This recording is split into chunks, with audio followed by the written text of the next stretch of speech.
In 2026, a terrifying virus rapidly spread across the globe. Those infected with the virus would gradually turn to stone. The virus spread at an extremely fast rate, and once the infected person's body became completely petrified, they would lose their life entirely. As a nurse, Anna had witnessed countless patients die, but there was nothing she could do about it. However, when Anna returned home from work, she discovered her daughter drunk and lying in the bathtub. The mother immediately removed her daughter's clothes to bathe her, but Anna was horrified to find a new tattoo on her daughter's hand. This instantly sent her into a panic. Fearing her daughter had contracted the virus, Anna immediately grabbed some alcohol to disinfect her. She planned to take her to the hospital for examination the next day, but this upset her daughter, who thought her mother was simply making a big fuss over nothing. The next morning, however, the girl still accompanied her mother to the hospital, but when she saw the syringe in the nurse's hand, a strange fear suddenly rose within her. Yet to avoid being scolded by her mother, she mustered up the courage to get the injection. However, due to the overwhelming number of patients, the nurse informed them that the test results wouldn't be available for 7 days. Meanwhile, Anna was preparing to check on the patients. Since this entire floor housed virus-infected patients, doctors and nurses were also afraid of contracting the virus. Most of the staff had already left, and those who remained could be counted on one hand. When Anna reached the corridor, she discovered that yesterday's patient meals were still sitting on the food cart.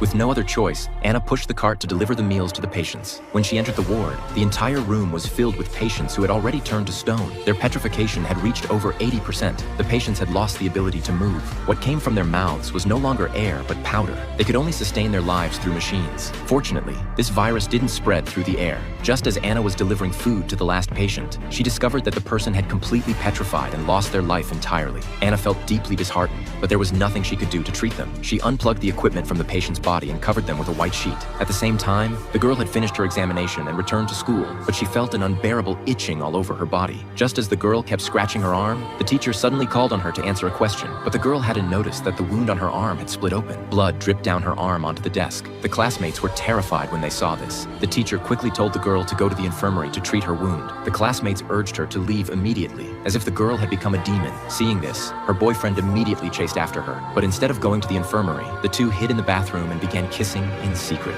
Little did they know, this act would lead to lifelong regret.